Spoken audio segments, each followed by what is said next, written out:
Ladies and gentlemen, welcome to Biz Talk, and it's going to be an exciting lesson again. Ladies and gentlemen, today we're talking about entrepreneurial problem solving. And what this is whether you're an entrepreneur or you're running your own business, you need to understand the complexities of solving problems. In order to identify, validate, and solve real world problems, you need to be able to use the entrepreneurial mindset and way of thinking and evidence-based methods. Because when you're an entrepreneur in business, you can't solve problems based on assumptions. You have to solve them based on fact. And this is a simple process which requires you first to find the problem. Two, to actually test the assumption and validate the problem. Then you need to design and build a solution. And then you need to launch it, evaluate it, and monitor it. These are simple terms, no matter what sort of problem you're solving. I repeat, discover, validate, design and build, and launch. Okay, so what is entrepreneurial problem solving? What is it and why do we need it? Well, entrepreneurial problem solving allows you, as the owner of a business or somebody who's invested in the business, to solve ongoing day-to-day problems to keep the business functional. And as I said to you earlier, there is four simple steps to doing this. Number one is to discover, find the problem. Number two is to design, create a solution. Number three is to validate and test it. And number four is to launch it. Now, how do you discover problems? You discover problems through your team that work for you and tell you. And wherever you go to solve a problem, it should be data driven and scenario driven, not just data driven. You need to validate the idea and then it gets approved for launch.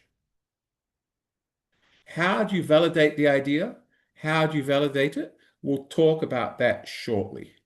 But remember, ladies and gentlemen, that entrepreneurial problem solving is a problem that most people face on a day-to-day basis. Every time they talk to a supplier, every time they talk to a new business partner, they face the same questions and the same doubts. Because what they overlook is to be an entrepreneur not only needs you to understand the rules of entrepreneurship, but you also have to be able to solve problems related to that particular chapter. All right, so let's go to the next slide.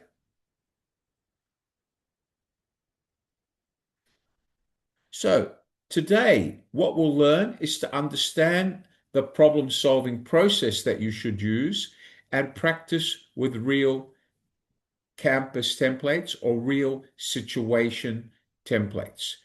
For example, you'll learn how to solve real problems with simple practice tools. I repeat, solve real problems with simple tools. Okay, so let's actually answer the question, what is entrepreneurial problem solving? Well, entrepreneurial problem solving is about finding and validating the real problem. What is a problem? A problem could be anything which causes questions based on a process that you've already put out, but students are questioning it in some way, shape, or form.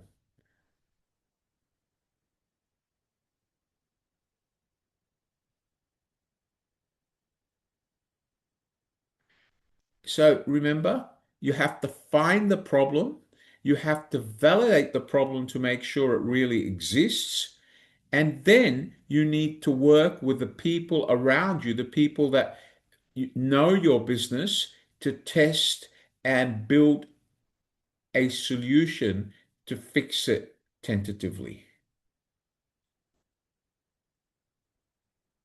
So let's talk about from pain to value, simple three-step process. I want you all to remember this because entrepreneurs will suffer pain, and this pain will become very, very painful depending on the impact it has to a new entrepreneur. So let's talk about a student. A student is frustrated with the costs that they have to pay as students, right? So let's look at the example. It says here 400 per semester, 78% of students are stressed, and 40% skip class or skip reading because they are stressed. This is the pain that is causing problems with students who are complaining about what? They're complaining about the costs of their studies. So we're talking here that $400 average cost and 78% of one American state says they are stressed by this cost. The next thing you have to do is once you've identified the problem, you have to compare the solutions.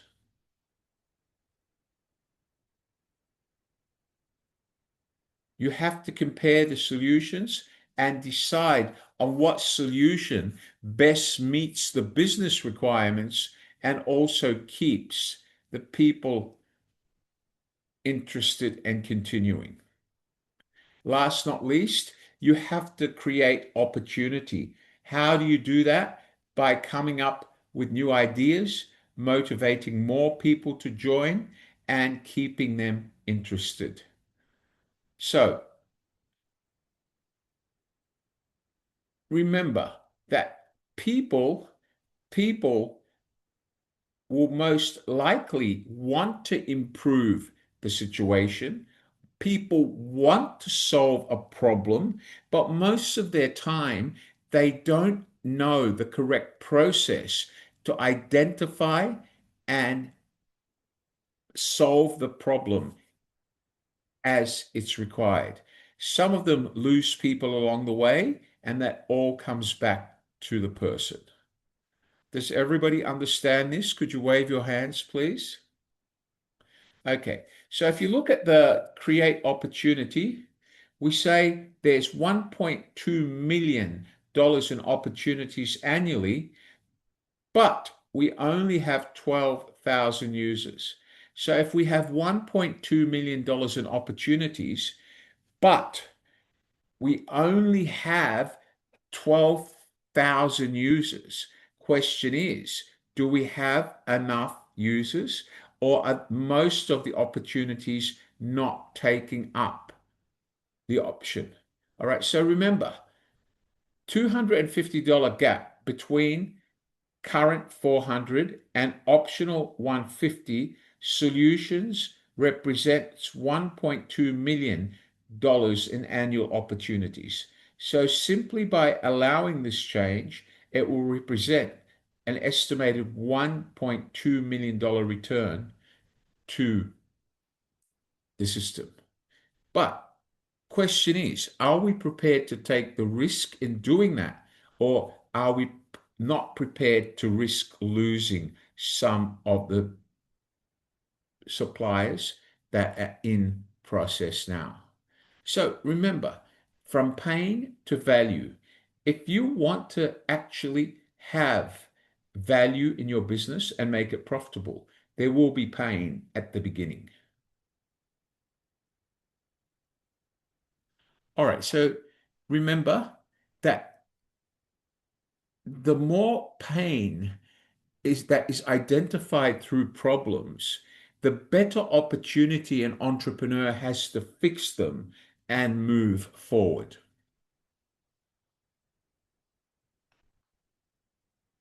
One moment, please.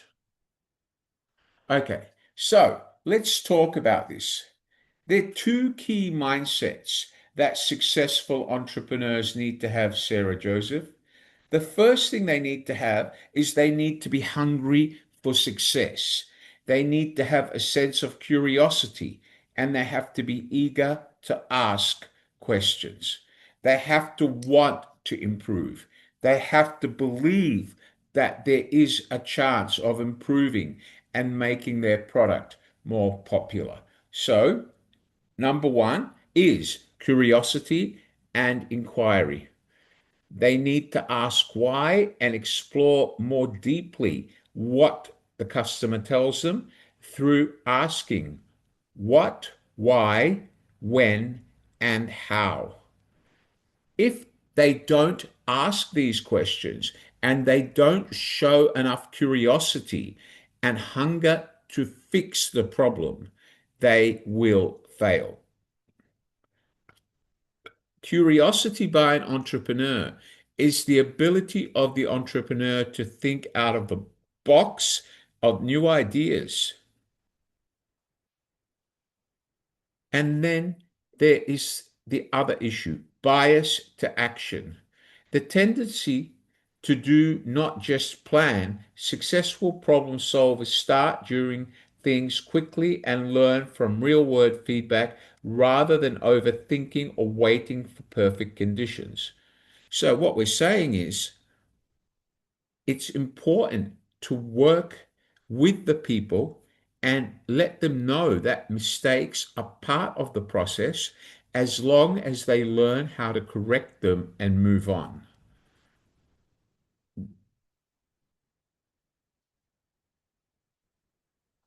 Okay, let's go on.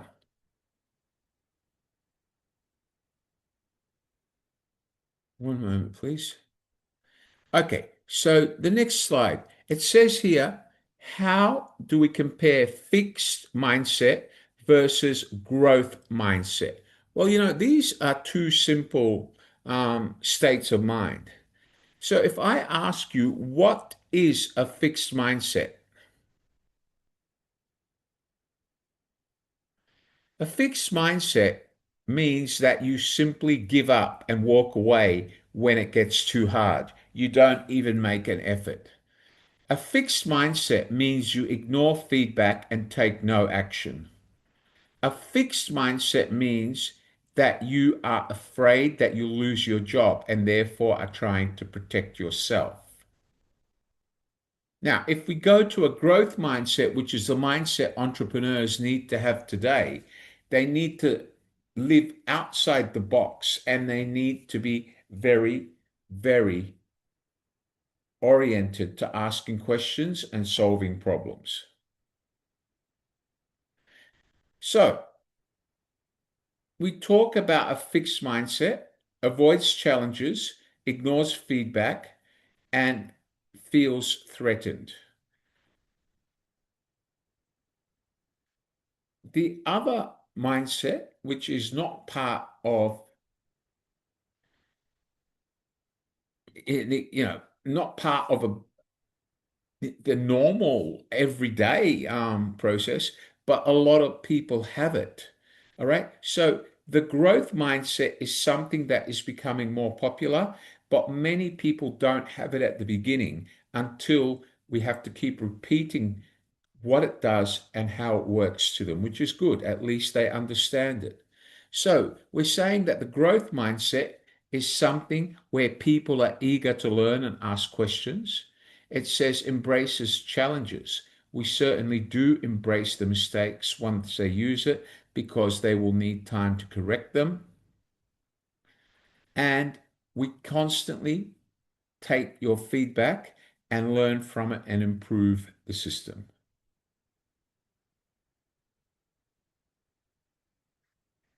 Does everybody understand the difference between a fixed mindset and a growth mindset? Does everybody understand the difference, guys? Yes or no? All right. So a fixed mindset is somebody with a narrow mind. He only looks between a straight direction. Somebody with a narrow mind cannot be successful today.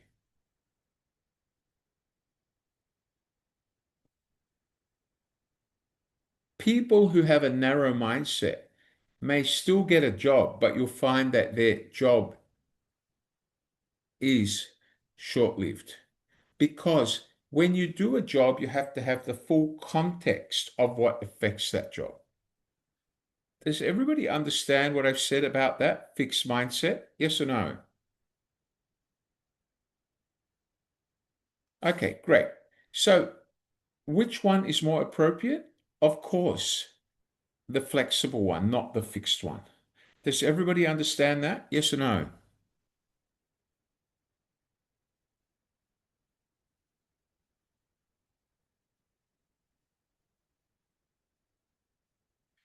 Everybody understands what fixed mindset is.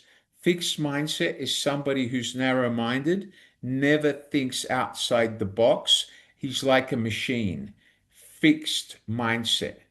But to be successful, you need to have an open mindset. Does everybody understand this?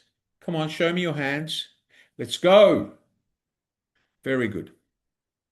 Let me go back to my slides.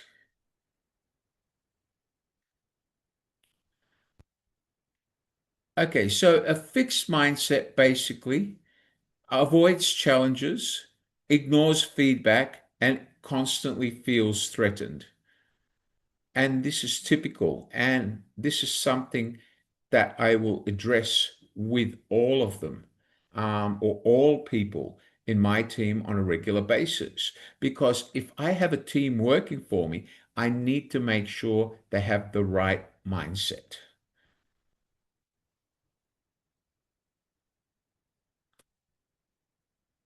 Okay, all right, let's go on. Sorry, just give me a minute, would you guys? So let's talk about this. The first part is you need to define the problem clearly. This is one of the most important elements. Okay? And it says, distinguishes symptoms from root causes using structured analysis focused on underlying issues rather than decorations.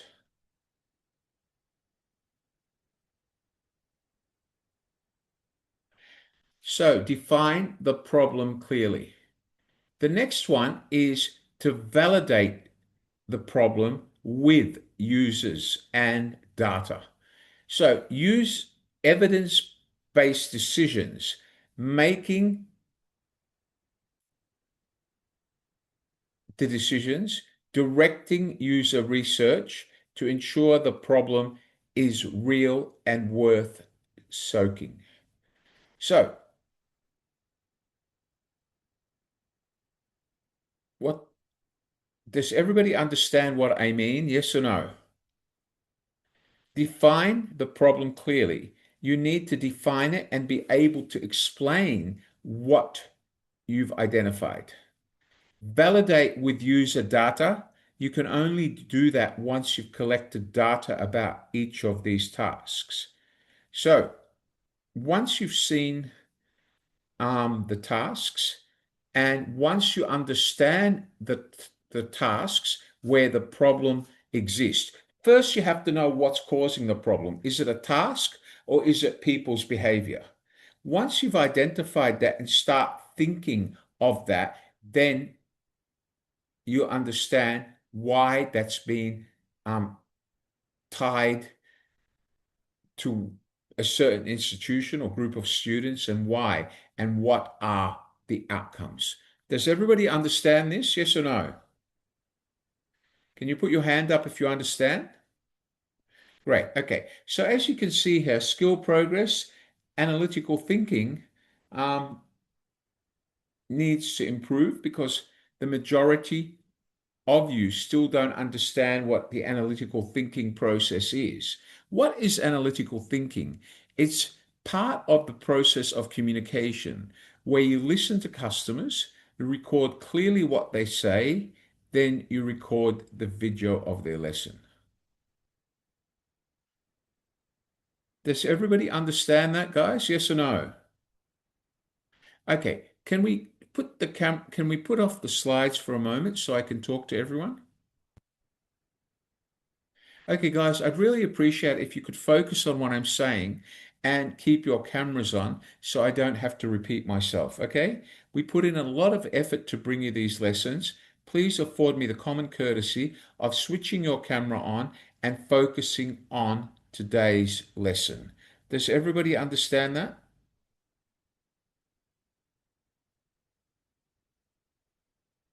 Okay, so fixed mindset is something that is tied to his thinking and how he handled his properties in the past, or she handled her properties in the past.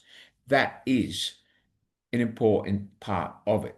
If you have brothers or sisters and they inherited your father's will or your father's, rich parts, and they decide to put it into the auction named after your brother, only then are you not liable.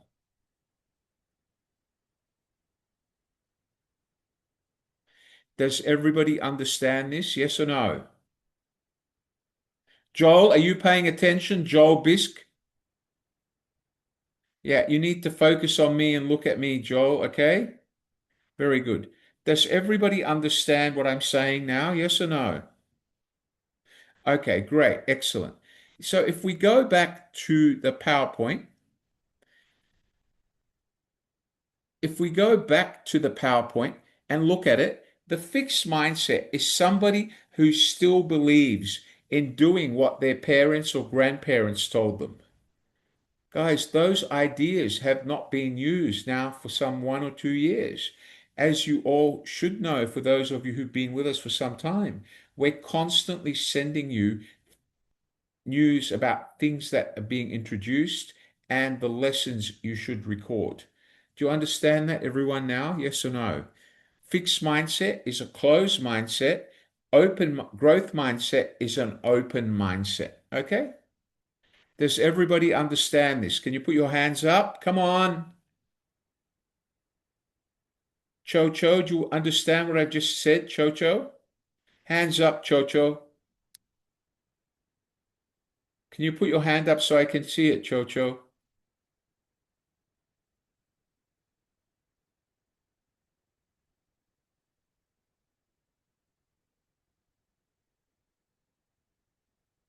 Does everybody understand fixed mindset now? Yes or no? Can you give me the hands up if you do, please? Come on, so I can go on. Very good. So let's go back now to the PowerPoint. Can we go back to the PowerPoint? All right. Okay, so let's go back to the PowerPoint and let's go through this in more detail. Just one moment, please.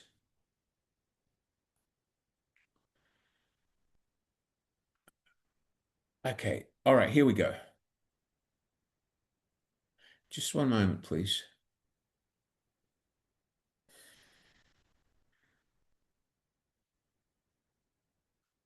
Okay.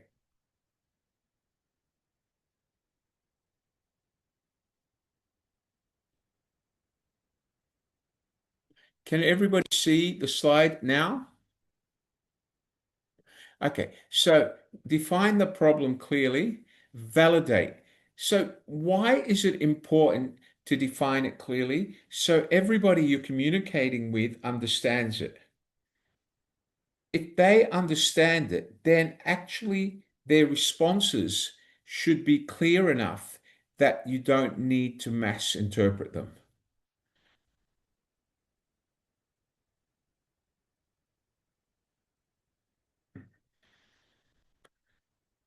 Does everybody understand the difference between fixed mindset? Yes or no?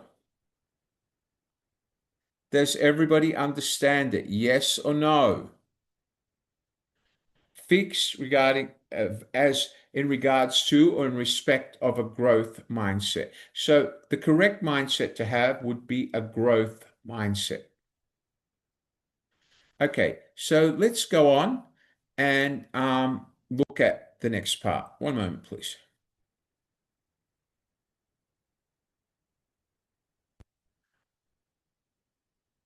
All right, so as I said, There is two core components, and those core components are defining the problem clearly and then validating it. What do we mean by validating it? It means by testing it and recording results to show that it's improving.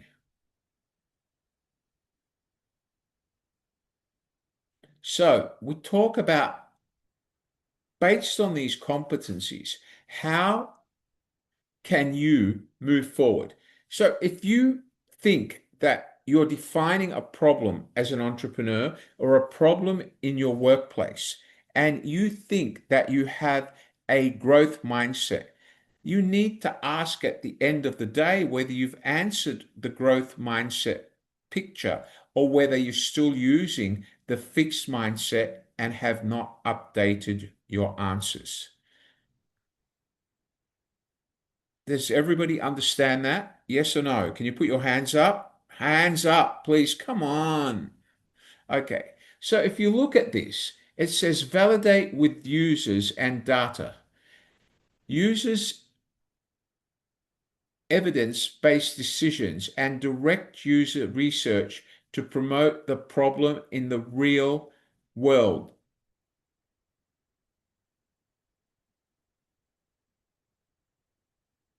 Okay, so in order to solve a problem, you need to think analytically. You need to have the skills of being creative and live outside the box. And you need to actually think of practical ways to implement it rather than the traditional ways of sending people halfway around the learn to learn and try to fix something. Many of these issues can be solved while the person's sitting in your office. So be careful of these two core competencies. Does everybody understand this? Yes or no? Okay, great. Let me just put this up. Just one moment, please.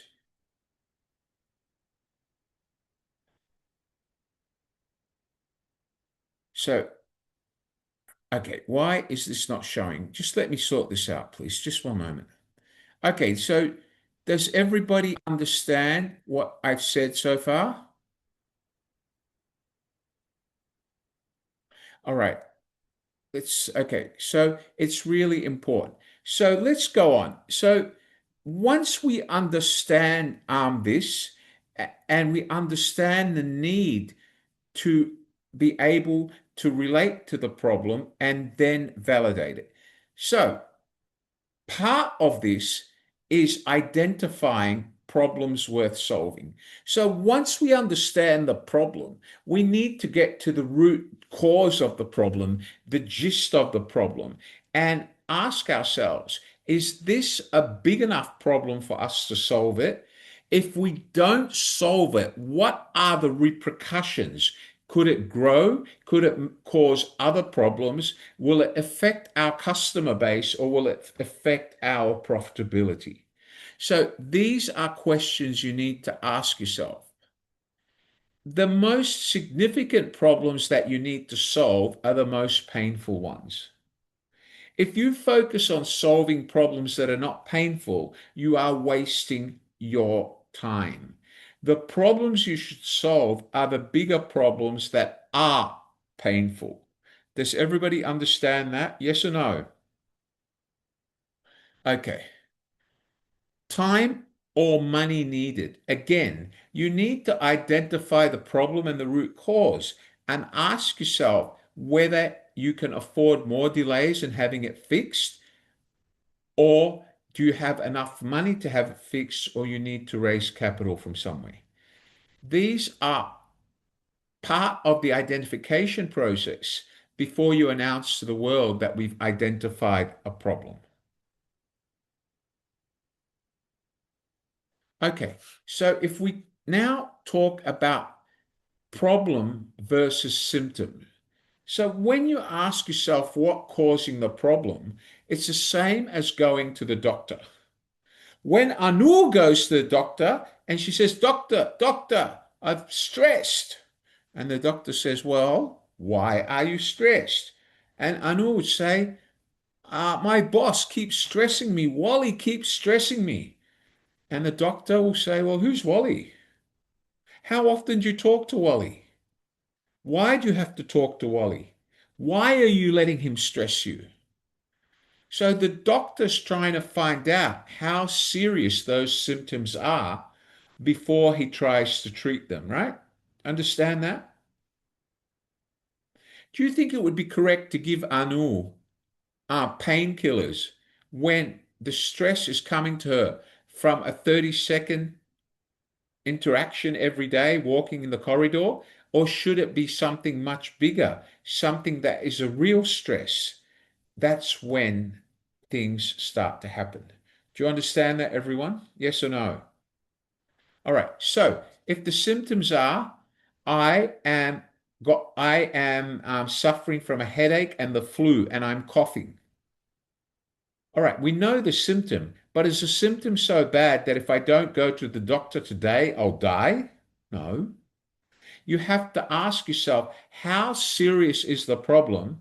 Do I need to fix it, or is there other issues that may affect this problem, so I should look at all of them before I fix any of them? Does everybody understand this? Yes or no? Can you put your hands up, please, Sarah? Okay, thank you. So we said here, example one, long queues at the dining hall in the university. So you go to university and you live on campus in one of the accommodation places, but every day you go to the dining room to eat and there is long queues. So how do you measure whether it's a serious problem or not? You would have to stand outside and observe everybody's faces and behavior. You would have to check how often it's happening, or is it happening only when once a week or twice a week or every day of the week? Is it every meal or only some meals? And then you have to ask yourself, why is this happening?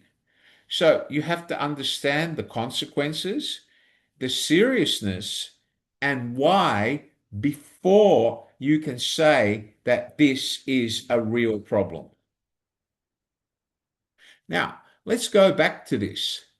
Let's go back to say that the real reason for this is because students are finding it very hard to complete their work overnight because it's keeping them up till 4 o'clock in the morning. So therefore, they're not putting enough effort to find the real problem and dealing with it. That's one hypothesis. Now, I want you guys to think of a second hypothesis. Okay? Think of it. If you observe the student behavior, you notice that it's happening and you notice what they're doing about it. Tell me, is it enough or not?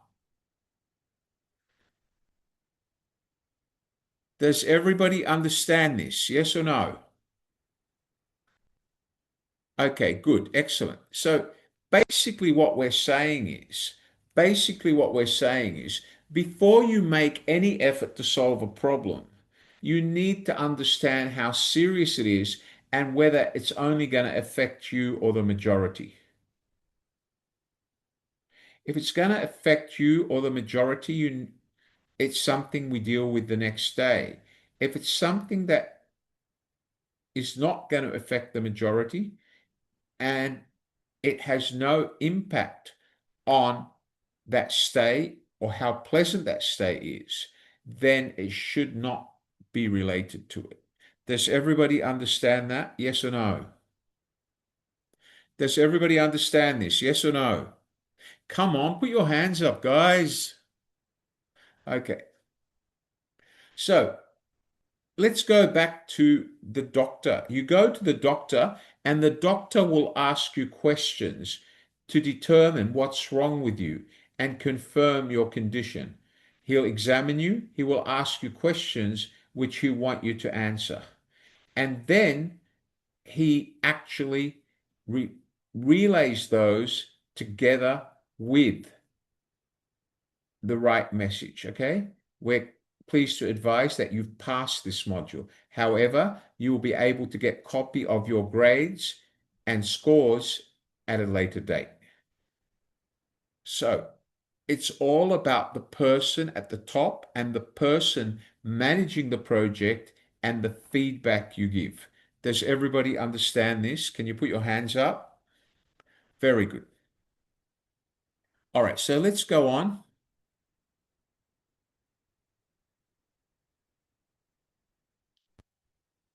Okay, so we've talked about symptom and we've talked about the root cause of the problem. So the root cause is the real cause. The symptom is what's happening to you now. Is that a result of the way things are happening, or is it a result of new things that are happening?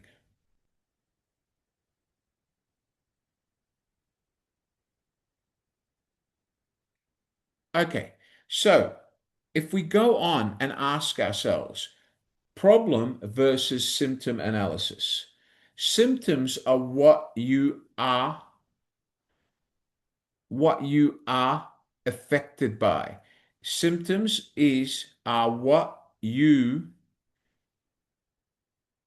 are affected by. All right? They are the symptoms. The root problems are why they happen, the cause, and how to fix them. So,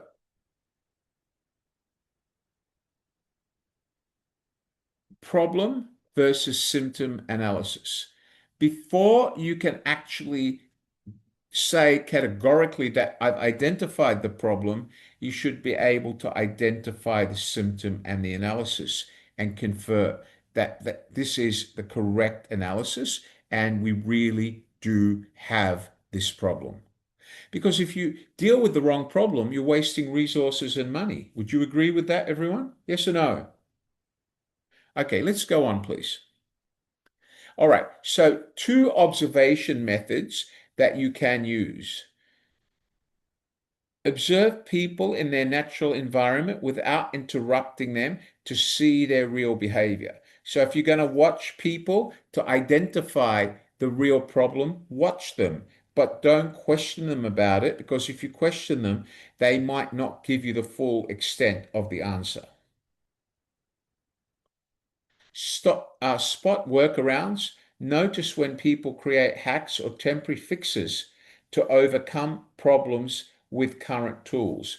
For example, if you believe there's a system problem in your system and the customer's not getting the messages on time, and you've actually told this to your staff and they've come back and said we fixed this, we're now sending it by email and by instant messaging and students are responding, then you could say problem is dealt with.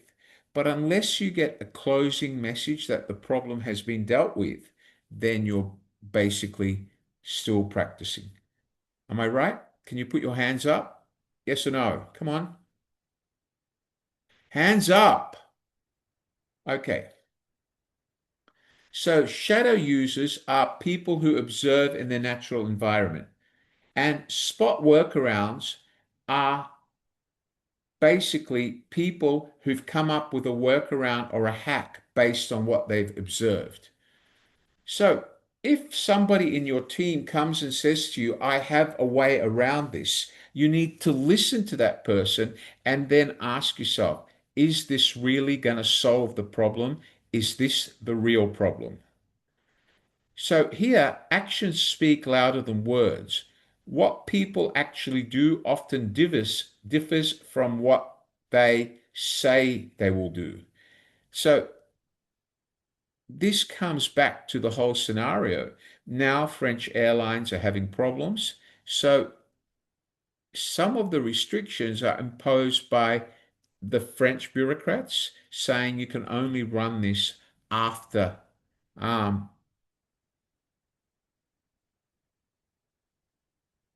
after the local activities in India or courses in India. Does everybody understand this? Yes or no? Smart workarounds. Shadow users are people that you're going to measure or look at based on not their old task, but also their proposed new task. You're just going to spy on them. Does everybody understand that, guys? Yes or no? Okay. So, key user research methods. How do you actually, or what sort of research do you do? Talk to people, conduct interviews, okay? Put out questionnaires and ask for them to reply to you. Okay, so basically, where do you start? Well, it's very easy.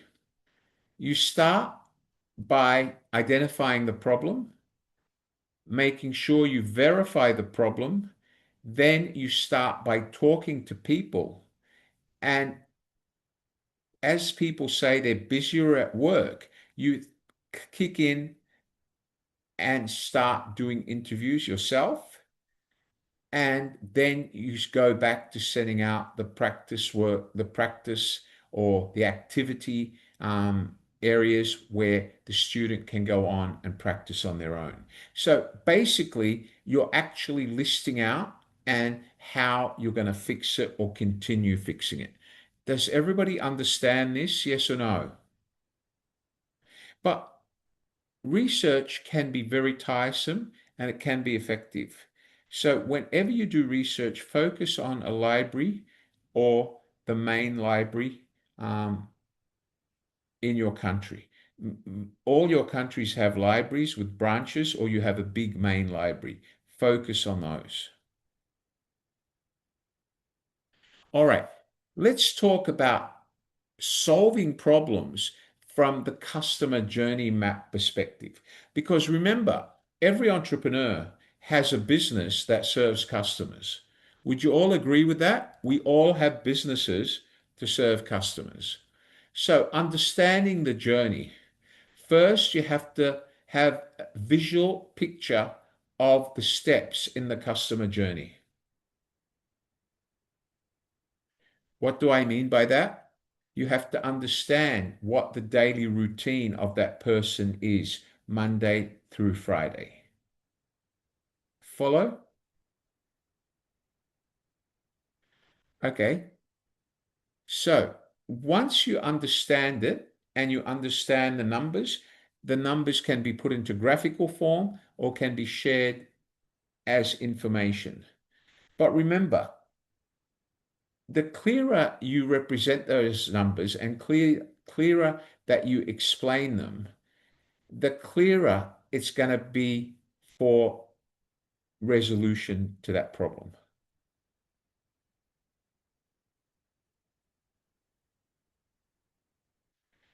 Does everybody understand this? Because remember, if the customer journey is not what the customer expects, you will lose that customer.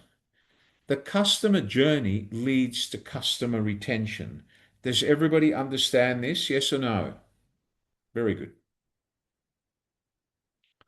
All right, so how do we prioritize pain points by impact and frequency? Because remember, when a problem is there, the more painful it is, or the bigger the pain for the customer, the more realistic it will become and more chances of you losing customers and more chances of you convincing them to fix the problem. Do you all understand this? Yes or no? Anu, you understand it? Very good. So let's start with the one at the top, critical priority. Textbooks at college cost $400 a semester. Dining hall lines take 45-minute wait. And parking availability, daily frustrations. Critical priority, it says here, high impact and high frequency because it's happening every day. Let's look at the other one. Let's look at high impact. System crashes occasional, data loss but they lose a lot of data and there is a lot of security breaches to the system. This is more high impact, right? Because it causes more significant distress and affects the business data. Does everybody understand that so far? Yes or no? Okay, let's go to high frequency. The Wi-Fi connectivity has daily issues. The printers in the office um, only allow us access multiple times a day, not permanently, and laundry availability is only weekly living on campus. These are high frequency issues with high pains. Do you understand that, everyone? Can you imagine going to college and wearing the same dirty jeans and t-shirt for a week because it takes you a week to wash it? You wonder why no one wants to go out with you or sit next to you in an auditorium. You understand that, guys? Yes or no? Okay. All right. Can you imagine if Anu's son or my daughter went to school and didn't wear cleanly pressed, washed, and ironed uniform every day and wore the same dirty socks from the previous day? All their friends would run away from them, and the teacher would be calling mummy and daddy and saying, "Hello, don't you wash your children's clothes?" All right. So even though for you it might be a small problem, the effect of that problem on everybody else in their class is going to be more significant because the smell is bad. Does everybody understand what I'm saying? Yes or no? Come on, yes or no? Great. Let's look at low priority, Anu. Okay. You introducing new software, Anu, and you only have one or two out of 100 students complain. The color preferences some students like, or majority of students like, only one or two complain. And the font size they use is not common, it's rare. But is this a high priority? No, it's a low priority. Why? Because it's only one or two users that are complaining, and it only happens occasionally, not every day. Does everybody understand this? Yes or no? And remember, all this comes back to the frequency and the amount of pain the problems are causing. Does everybody follow me? Yes or no? Sarah Joseph, do you understand? Great. All right, so let me just turn off the slides a minute, make sure everybody here understands. So who have I got here? Let's go to all these people who switched off their camera who I'm going to mark absent. Um, Suresh Kumar, you better on your camera now. Okay. Matis, former Lydiat, is your camera on? Very good. Excellent. Okay, let's talk to Raphael. Raphael, do you understand what I'm talking about when I say pain? Yeah, do you understand that the pain point and the frequency play a major sense of importance? Are you there, Raphael? You need to talk to me, Raphael. Can you hear me? I can't hear you, sir. Does anybody else want to talk to me? Can you hear me, Raphael? I can't hear you, Raphael. You need to put on your, you need to, you need to fix your microphone. I'm sorry. Okay, who else wants to talk to me? Okay, let's talk to Skylaw. Are you there, Skylaw? Go ahead, Skylaw. Can you unmute your microphone? Yes, sir. Skylar, do you understand the difference between the amount of pain and frequency? That if it's painful and it's frequent, it's a serious issue, right? But if it's painful and less frequent, then it's not going to be as painful as something that is frequent. Do you understand that? Yes, sir. Yes, Very good. understand. Very good. Let's talk about something that is hypothetical. And I think Miss Anu and you all know I like to use realistic examples, all right? Okay, let's go back to a common example. How many of you ladies go to the same hair salon once a month? Put your hand up. Put your hand up if you go to the same salon once a month. Very good. Only two of you. All you other girls change salons every month. Okay, let's talk to Hildegard. Hildegard, open your microphone, Hildegard. Listen carefully, everyone. Hildegard goes to her favorite salon today, and Hildegard was a bit tired. So the stylist says to Hildegard, you know, Hildegard, I'm sick of letting you look like this all the time. Can I just color your hair, my choice, and make you look young again? Hildegard mishears him and nods her head and says yes. But you would never do that, right, Hildegard? You're a very particular, choosy person. Okay, and guess what? When she finished, she had purple and pink hair. Oh, Hold on. I haven't finished, Hildegard. Wait for the pain. And then she works in a top corporate firm seeing very serious clients. And she knows what they think of people with pink and purple hair. They wouldn't talk to them. And guess what she has tomorrow morning? Hildegard has an appointment with the board of one of her biggest clients, and it will be the biggest contract she's ever brought to her company. But she has two choices: pink and purple hair or bleached white hair, because it takes too long to bring it back to the color she already had. And the salon is about to close. It's 10 p.m. at night. Have I made a serious pain? Hildegard, is that painful enough or should I add to it? Open your microphone, Hildegard. You need to talk to me, please. Come on. Anu, is that painful enough or not? Not painful enough? It is. Hildegard, is it painful? Open your microphone. Unmute your microphone. Go.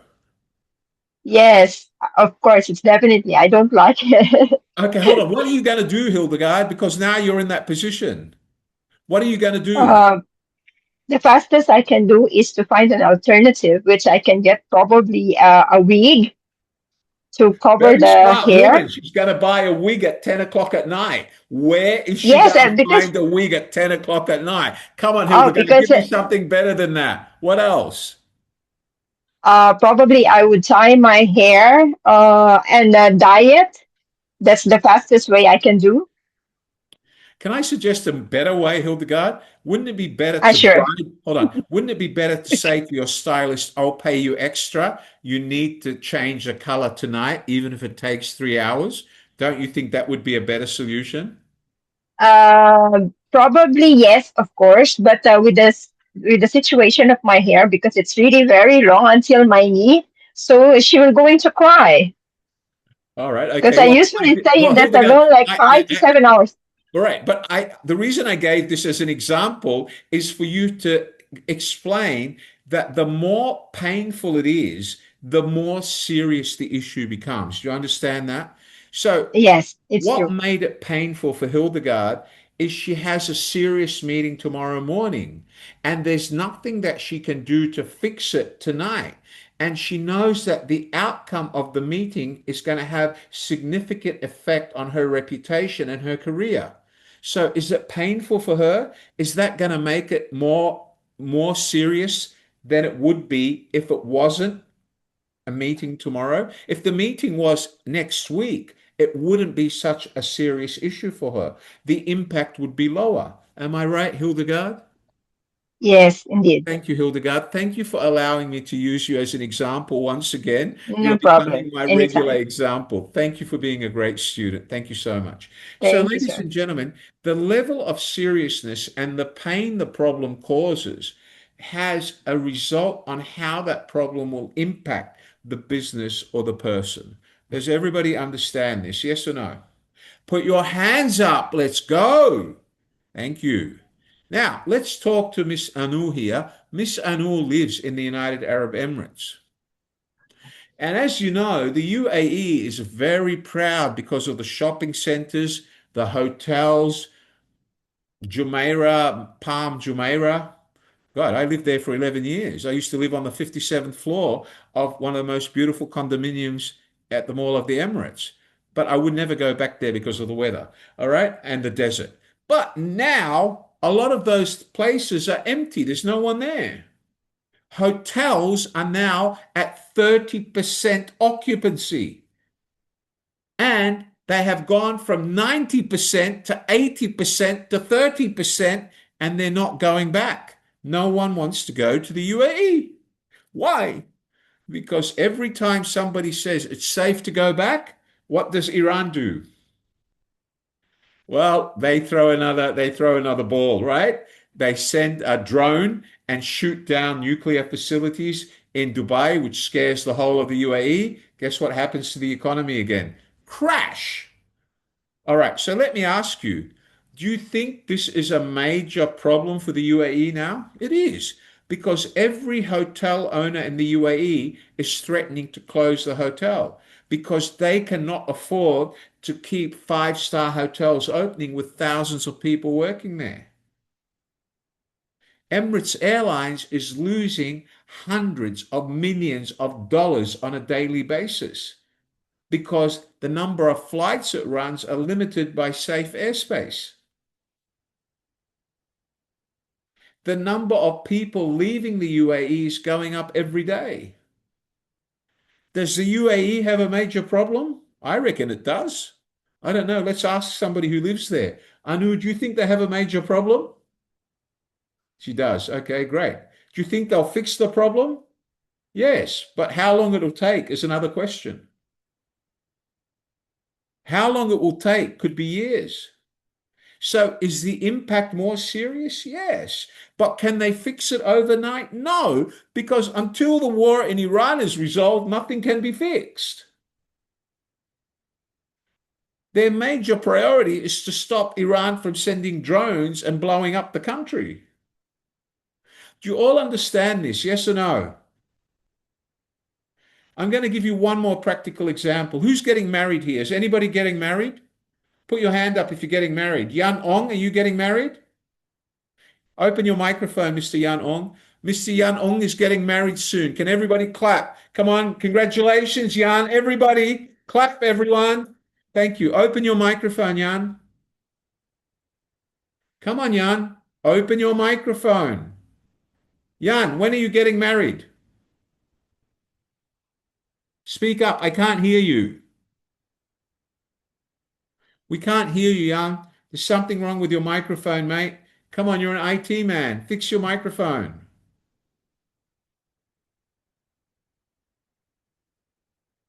Is it working now?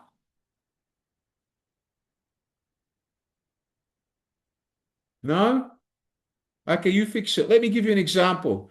Jan is getting married next Sunday, but his mother and her mother just had a big fight. Why? Because her mother wants 20 tables at the wedding, and his mother has only agreed to 10 tables at the wedding. And guess who's paying for the poor wedding? Poor Jan. And poor Jan has already spent all his money. He can't afford to put another extra 10 tables at the wedding. And his parents say that if her parents don't agree with us, you're not getting married. We'll find you another girl. Her parents say if your son doesn't pay for 10 extra tables, our daughter's not going to marry him. Hold on. Jan and the girlfriend love each other. And they say to themselves, well, who cares? We can get married tomorrow because regardless whether they want the tables or not, we're going to get married. We're in love. But Jan has a serious problem. Right, Jan? How does he keep his mother happy and how does he keep his mother-in-law happy?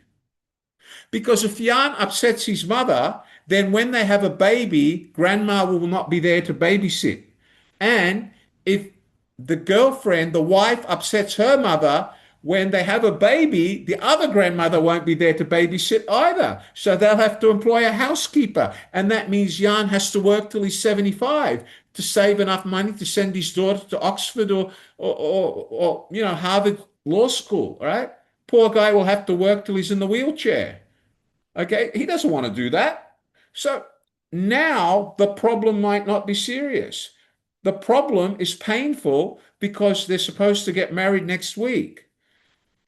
And I would suggest hypothetically that both mothers will come around. They both love their children, but it may take time.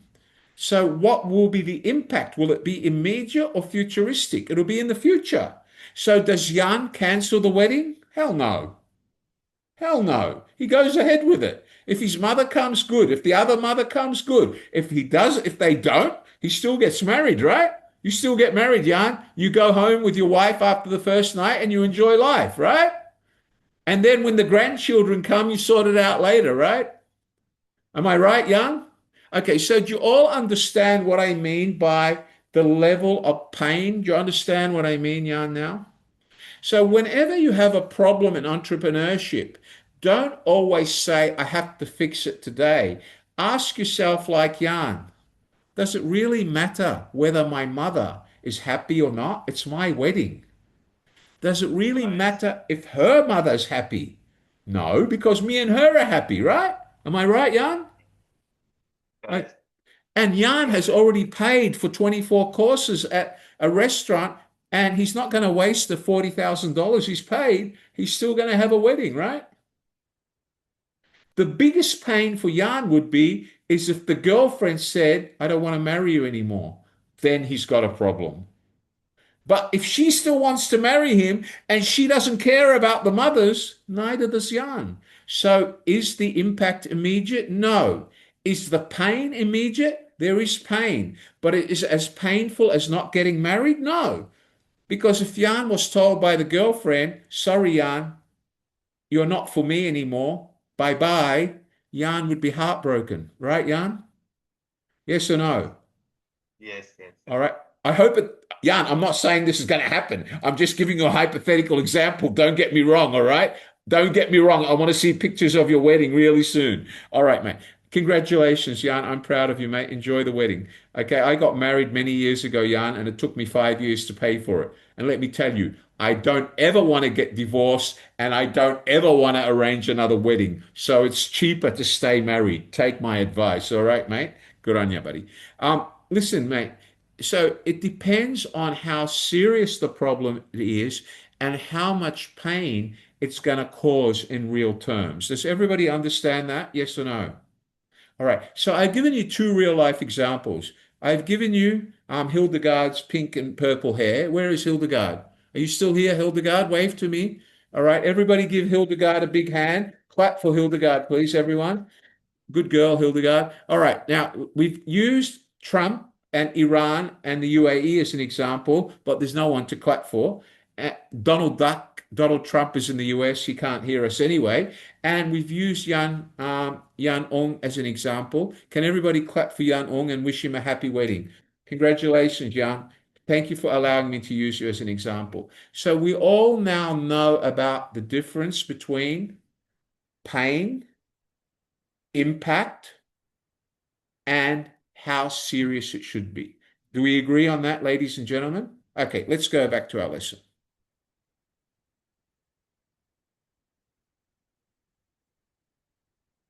Okay, all right, so can we go back to the lesson? So here, is it a critical priority for Jan? No. Is it high frequency for Jan? No, it's only going to happen once. Is it high impact? Not really. Actual fact, for Jan, it will probably be low priority because she's still going to be his mother. The other one's still going to be her mother. They both love, and they probably will still come to the wedding, even if they don't get what they want. All right, let's go on. Okay, so problem statement framework. Define the core issue as your North Star. What do I mean by that?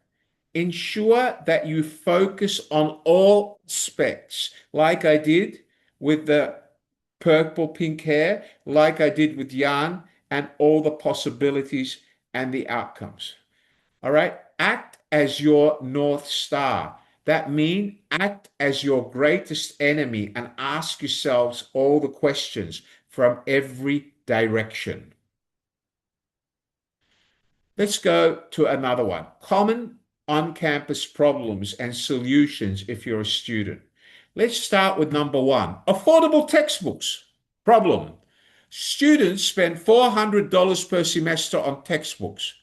Solution: buy secondhand textbooks. 85% of students bought secondhand textbooks. Is it still a major problem? No, because 85% of students already bought textbooks. The other 15%, well, they either buy or they don't go to school and they fail. Simple. Or they get a scholarship. Number two, and this one I'm sure Sarah will be worried about, because Sarah, without lunch, she would be very upset every day, the same as Anu, same as Jay Rose. They love their lunch. This is the problem. 30% of the dining hall food is wasted every day. However, every time Sarah goes to the dining hall, by the time she gets there, her favorite pasta, her favorite steak, her favorite French fries, and her favorite dessert are sold out, and she has to eat the leftovers. Well, hold on. But Sarah's very pissed off because people buy all the other good food and throw half of it out. And she can't get her favorite food. The poor girl is getting thinner every day. 75% of students agree that there should be a waste reduction, right? 75%. Okay, let's leave that. Let's go to number three. Okay, Anu complains about late night transport. No safe transport after 10 p.m. And my favorite time to go to the shopping mall is at 9 p.m. And I hate leaving before 12 midnight because that's when all the sales happen. And my husband is too lazy to come and pick me up. This is not true, by the way. I know I'm only giving it as an example. Her husband will pick her up. Okay, so here we go. So what we're saying here is 92% agree that this is a safety issue, right? Now, let's talk about this.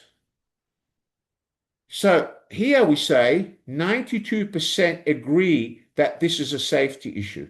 Medium impact. Why is it medium impact? Because only 8% disagree, right? 92% agree that there's a safety issue. They won't go out after midnight, right? Everybody after 10 p.m. You all understand that? Yes or no? All right, let's go back to number one. 85%, okay, 85% say they are prepared to buy, swap, used books, okay? Only 85%. Okay, is this high impact? Yeah, because if it's 85% of 10,000 students, you have 1,500 students without textbooks. It is high impact. Do you understand that? Yes or no? Look at number two, dining hall food waste. 75% accept that they should not waste food, but you still got 25% of 10,000 students wasting food. Is this high impact? Yes. So what are we trying to do here? We're trying to narrow it down to understand how serious the problem is. Do you understand this, guys? Yes or no? I mean, the numbers give it away. 92% is telling you that only 8% don't agree or don't want to stop traveling after 10 o'clock at night. So that is not high impact. It's not low impact, it's still medium impact. But if only 20%, if there was only 20% instead of 92%, that would definitely become a high impact. Does everybody understand this? Yes or no? Okay, let's go on. All right, problem definition framework. Who has this problem? Identify the specific person or the group experiencing the pain. Who's experiencing it? College students who eat at college or commute. What is the pain? Describe the specific frustration, challenge they face in their own words. They can't find parking and therefore they can't bring their car and they have problem going home after 10 p.m.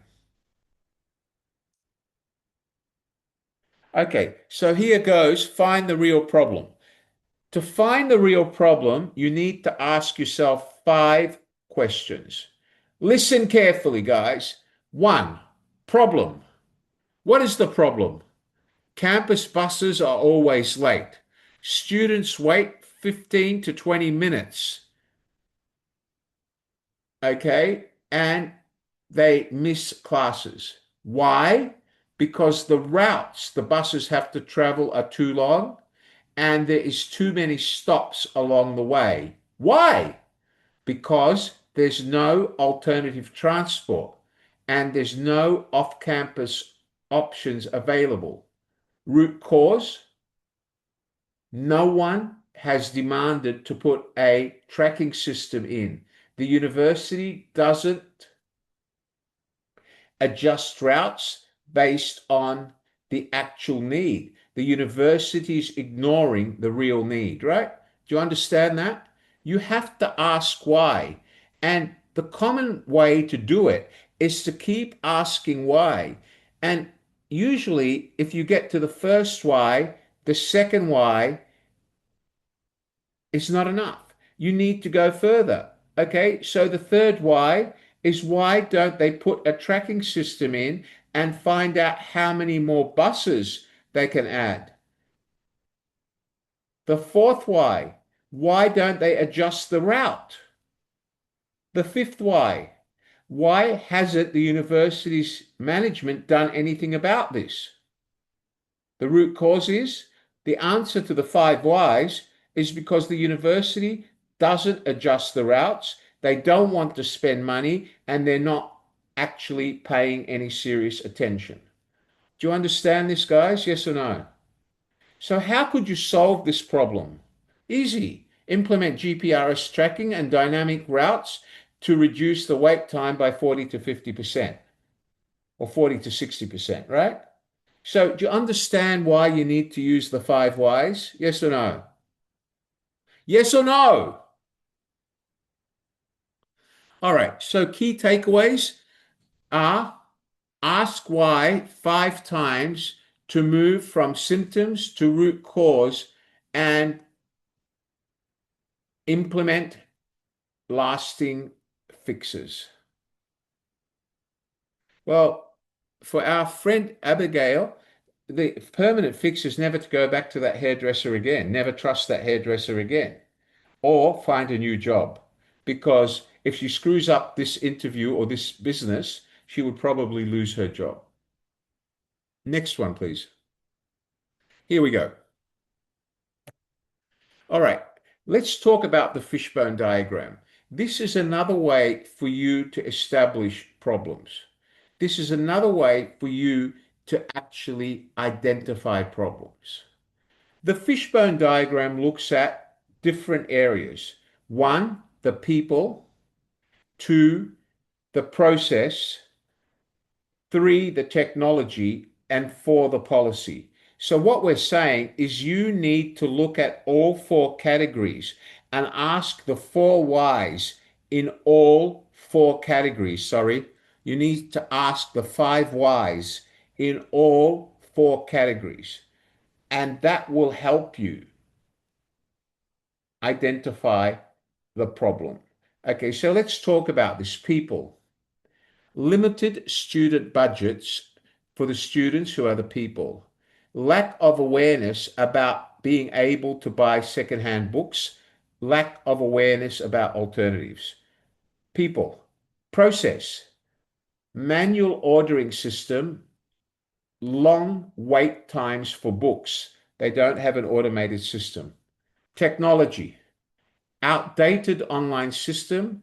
Mobile app doesn't work for them to order books. Policy. Restrictions on return policy. Lack of student support. Now you've just identified 2, 4, 6, 8 reasons using the fishbone diagram. Now, can you imagine if you put not only 2, but 5 reasons in each one of those 4 boxes? That means you have 20 reasons to justify and work out whether it's high impact, medium impact, or low impact. So let's look at the people tree diagram, okay?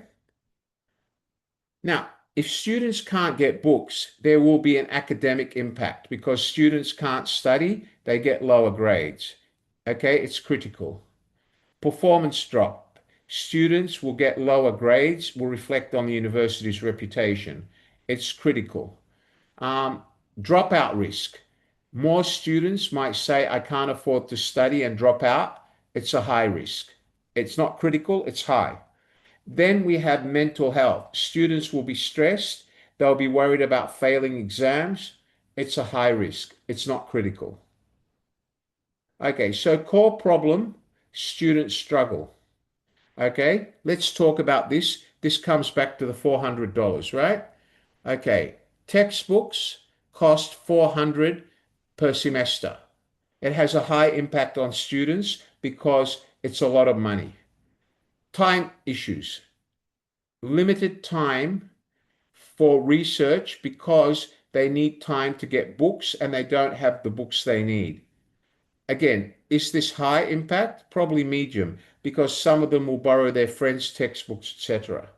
Lack of info, if they don't have the info needed to actually do the exam or pass their project, it becomes high impact. Okay, peer pressure, well, it's low impact because they shouldn't be worried about what their friends say. They should be worried about failing or getting thrown out of university if they don't have books. Does everybody understand how realistic and how common sense this is? Yes or no? Come on, guys, yes or no? Okay, good. So, market validations. And when I talk about market validations, it's because when you're an entrepreneur and you try to find solutions to problems, everything you try to solve has to be validated based on your market that you're in. So, how do you validate this? Talk to the people who you serve, understand their actual pain points, and observe how they are trying to solve the problem. Ask the 5 whys. And then go and test the solutions or the assumptions you've made. Okay? Do you understand this, everyone? Yes or no? Okay. All right. Who needs your solution most? Of course, your customers. Target audience, okay? Target first, evening students, because they need cheap textbooks and they want to buy food because too much food is wasted. There's not enough food left for them. Commuters want reliable transport. Future, international students will be affected because they want housing and they need help with visa. Accessibility. If students can't get around campus, they might decide not to come to your university. It has an impact on the future. Secondary, freshman study groups and residents. Freshmen are first year students. Low priority is worrying about the number of students that will graduate and become part of that university's alumni and whether the staff are happy or are stressed as well. The staff being happy or being stressed is a low priority because right here, number target, future, and secondary are all based on the students and the impact it has on the students, right? And it's the same for you as entrepreneurs. You have to make sure you focus on your biggest pain point, your customer. Problem market fit. People are actively looking for solutions. So now that you understand simple problem solving processes, you need to start using them. Okay, you need to start using them. If you don't know what questions to ask, God damn it, search Google, ask it. What questions do I ask to identify these problems? Or write to Mr. Wally. Dear Mr. Wally, I'm trying to solve this problem. How many why questions should I ask and what are they? Mr. Wally will tell you. Now, everybody here is going to write, Dear Mr. Wally, fix my problem, right?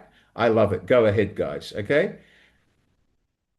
People are willing to pay or switch because people will only stay your customers if you understand their pain and try to fix it. If you ignore it, they'll go somewhere else, and that means you lose customers.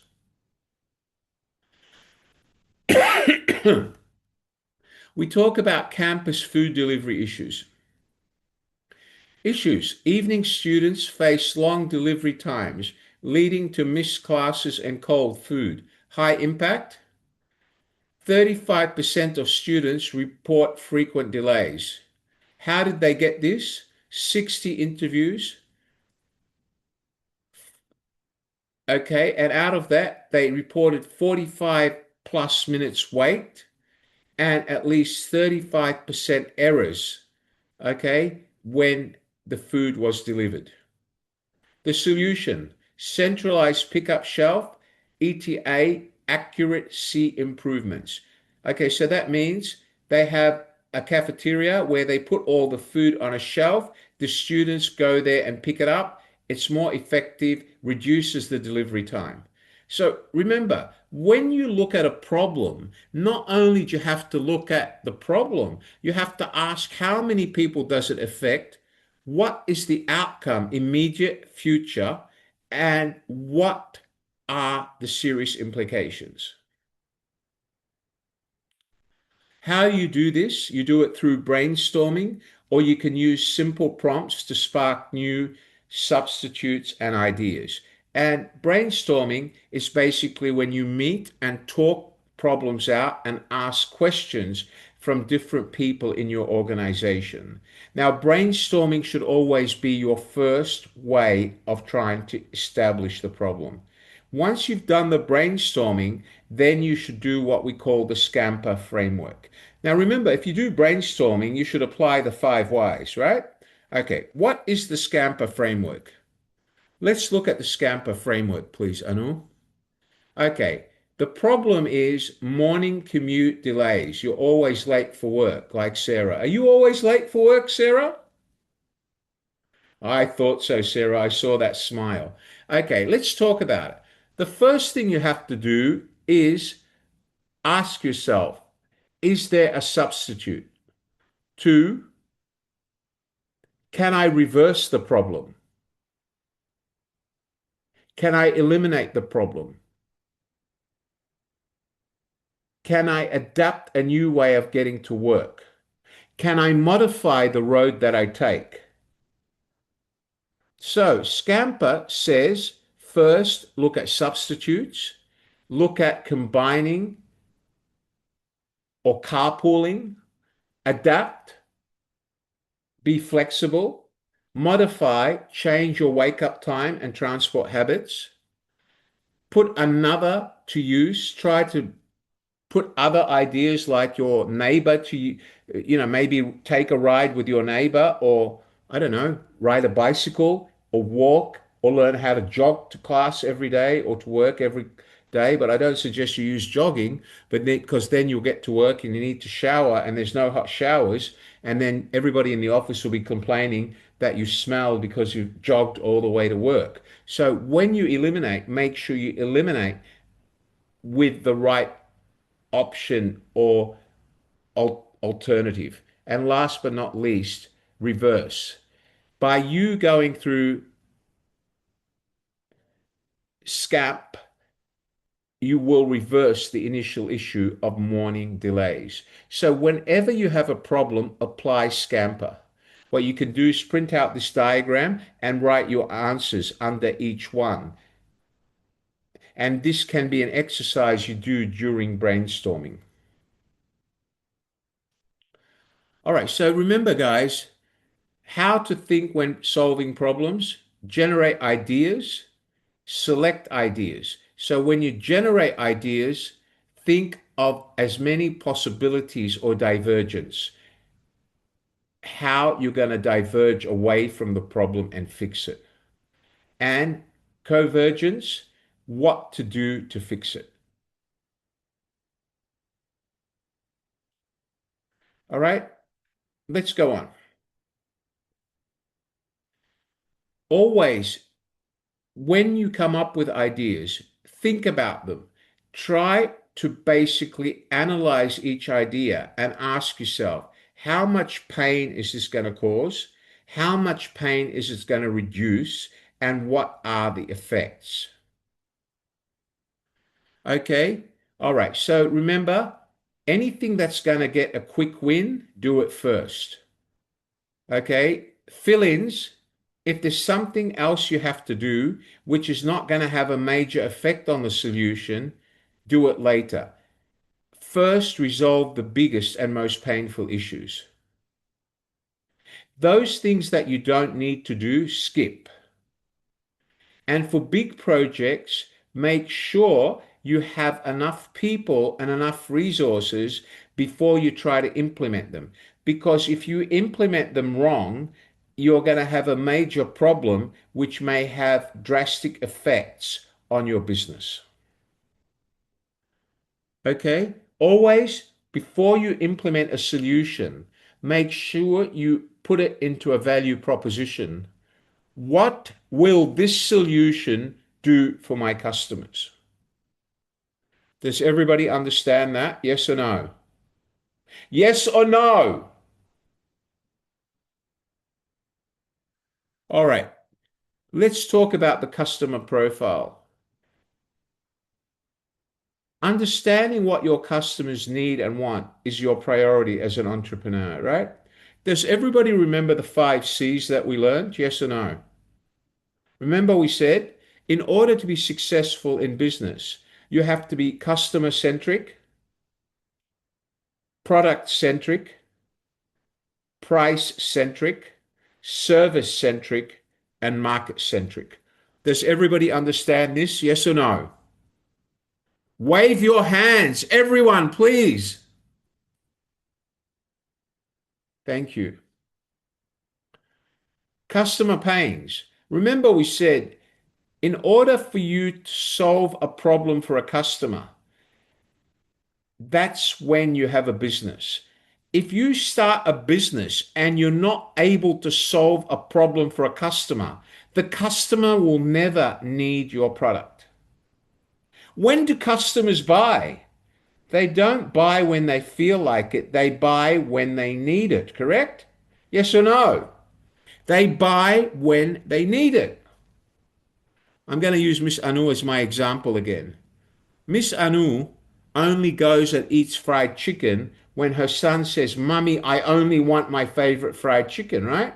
Otherwise, she prefers other food. But when her husband keeps nagging, Mummy, I don't want to eat. I want fried chicken. Otherwise, tomorrow I'll fail my test. The pain is from the customer, her son. So she ends up having to buy him fried chicken. And poor Anu has to eat fried chicken 4 days a week. No, she doesn't. She's not that. She's not. She doesn't give up that easily. All right. Okay. So do you understand what I'm trying to say? People don't buy unless they need to buy because it resolves a problem. Do you understand that? Yes or no?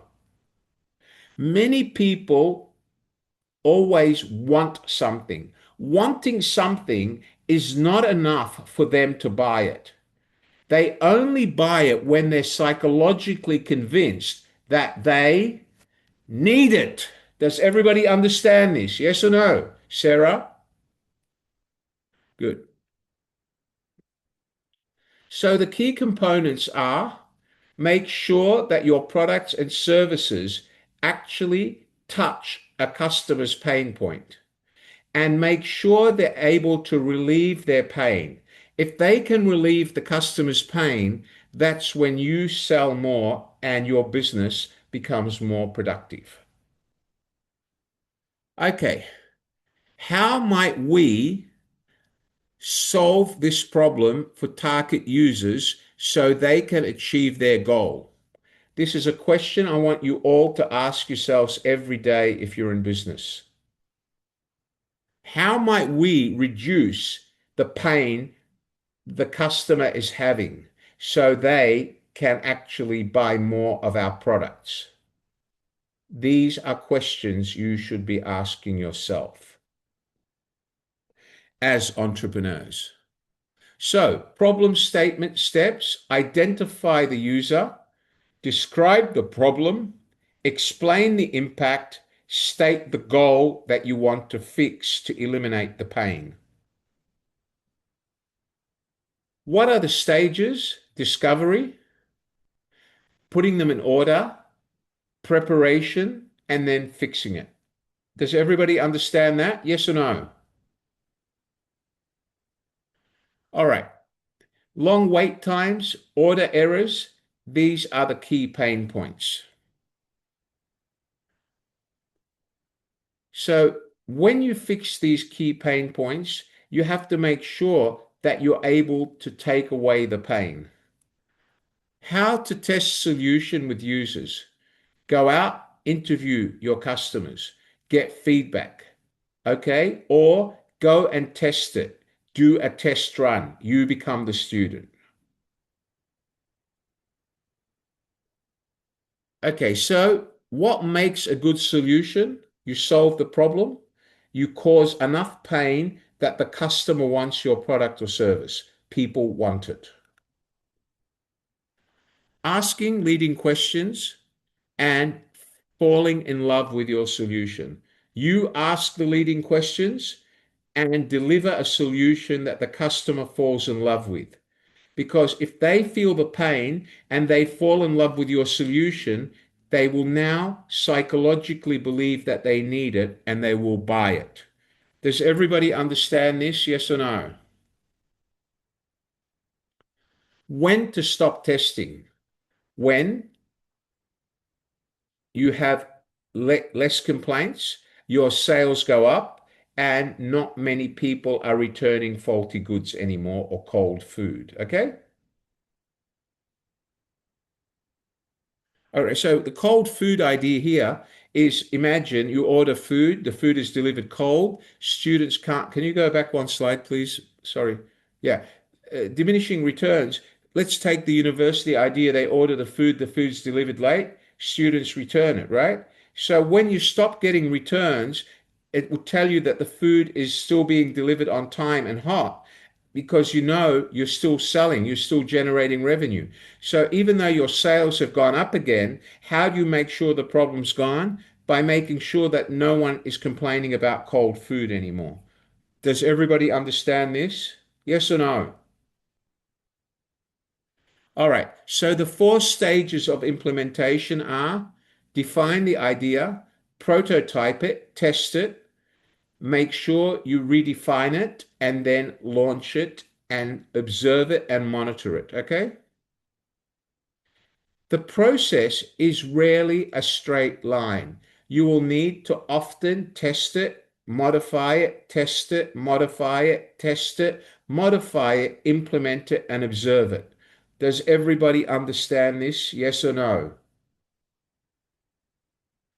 All right. Key success factors is: one, you have to love the problem and you need to cause enough pain for the customer and show him that you've solved it for him to buy your product, which stops the pain. And always don't believe in what you hear on social media. Go and get feedback from your real customers. All right. Let's move on here. Let's go to the next one. The three-step solution validation. Define the problem, test the solution, validate the solution, and implement it. Does everybody understand this? Yes or no? Yes or no? All right. The complete problem-solving journey. Okay, I want you guys to read this. I want you to read it and understand it. Ladies and gentlemen, problem solving is something that you endure every day in your life. Mr. An that's getting married, Anu had to find a new house because there was bombing in that part of the UAE and they were close to military bases. Poor Anu had to pack all her stuff, move into a new house, which she wasn't happy about because she loved her old house and her old neighbors. But it's a problem that was causing pain for her family. So the only way she could take the pain away is to move into a new house where they all felt more comfortable. Am I right, Miss Anu?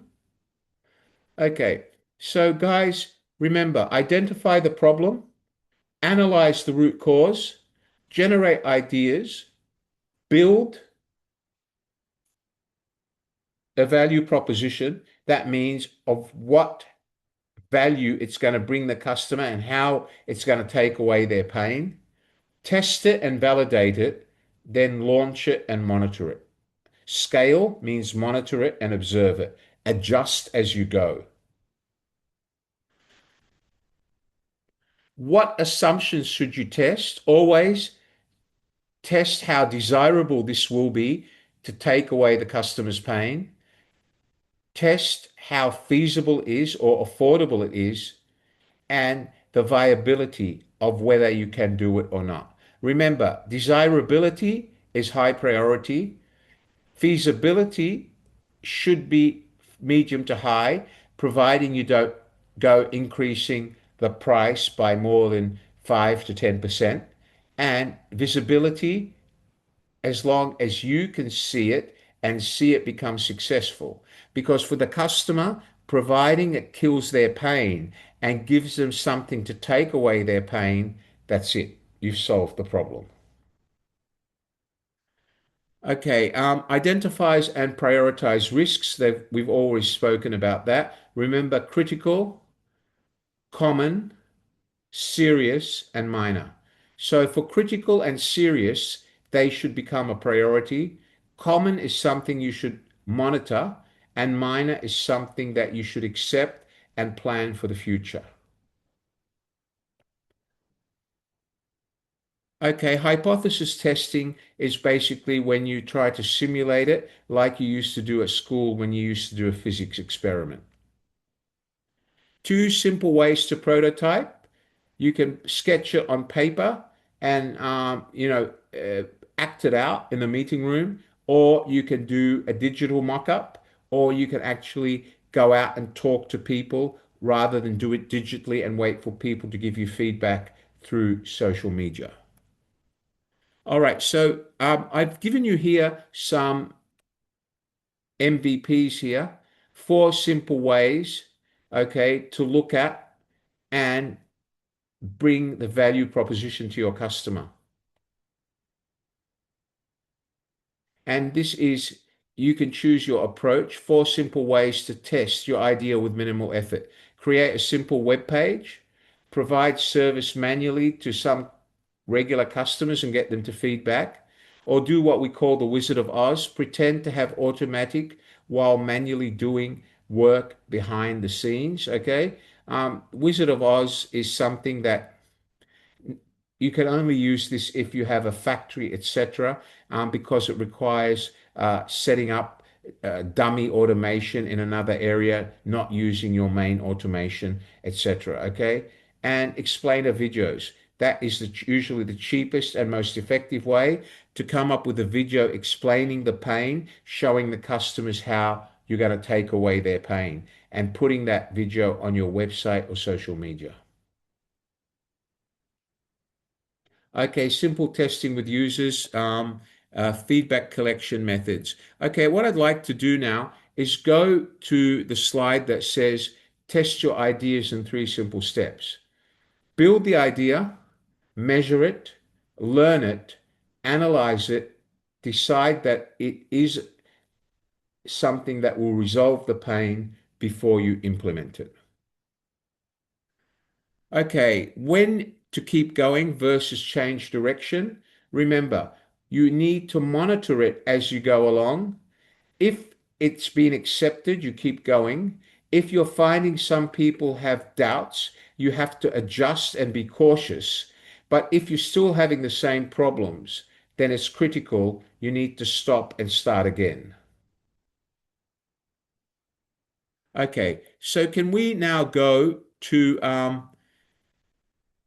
just one moment, please. I want you all to read through the remaining slides, but I want to go to this slide here. This slide says, sorry, go back just one moment. Hold on, I missed one. Okay, can we go back to this slide? I want you to look at this slide. This talks about desirability, feasibility, and viability.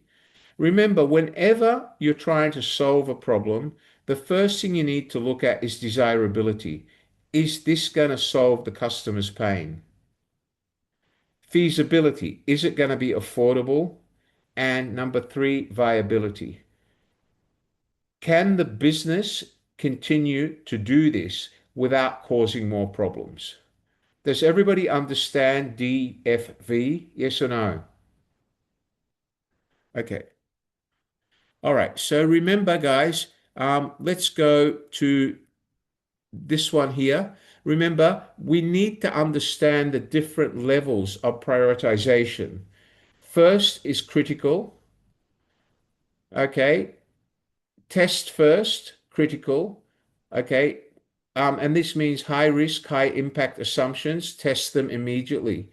Customer willingness. Make sure these are things that the customer will accept, or that these solutions will fix the customer's pain. Validate quickly. Okay. So validation is important. Monitor to make sure that you've solved the problem. And if it's a low priority, just make sure you monitor it. There's no need to take immediate action. And if it's a very low risk, then you skip. Does everybody understand that? So validate quickly is for low risk, high impact. High risk, high impact is critical. You need to act immediately. High risk, low impact is low priority. Just monitor it and take action in the future over time. You must all understand these levels of prioritization and risk impact.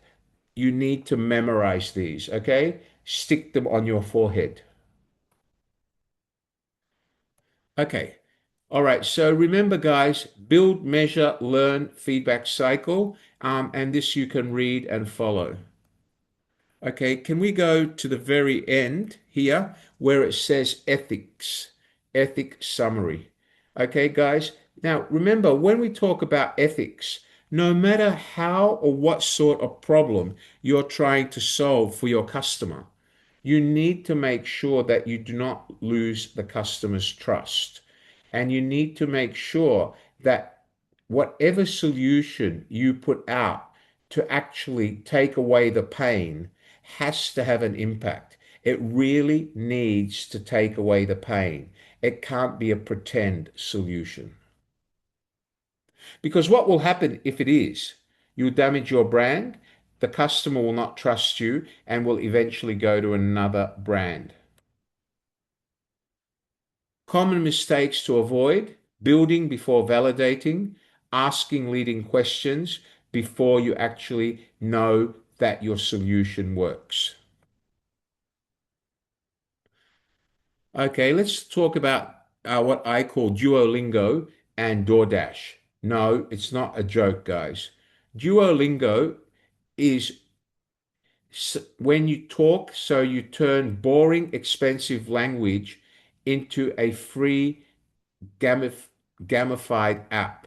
So what you can do is, if you really want to do it, you can get someone to prepare an app or something that actually focuses on getting your customers interested and actually solving the problem in Duolingo, so they are convinced that your product or solution can solve it. DoorDash is totally different. This started with paper menus and manual delivery before building complex infrastructure. Key lessons: validate demand manually before writing complex software or social media apps. 5-step problem solving process. Again, identify the problem, analyze the problem, ideate the solutions, test the solutions, then launch them. Okay, so again, guys, here it says start your project. So this is what I want all of you to do. Please get pen and paper. Has everybody got pen and paper? Let's go. Pen and paper. Hurry up. I want everybody to identify a problem. It can be I wake up late every day, I arrive at work late every day. It can be I'm overweight, I want to lose weight. It can be I'm lazy and no one motivates me. I don't clean my house except once a month. You can identify any major problem, whether it's your problem or work problem. I want you to write the problem in bold at the top, and then I want you to draw 5 boxes. Discover, validate, design, test, and launch. And I want you to actually not worry about weeks. I just want you to actually tell me exactly what you're going to do in stages 1 to 5. Once you've done it, you save it in Word format or PowerPoint and you send it to me by email within the next 7 days. Okay, so you start your project. Under that, you write down what your project is. What is the problem? And you put your name. Okay, start your project. You say, problem, wake up late every day, and your name. Okay, and you complete this for a problem and you will email it to me.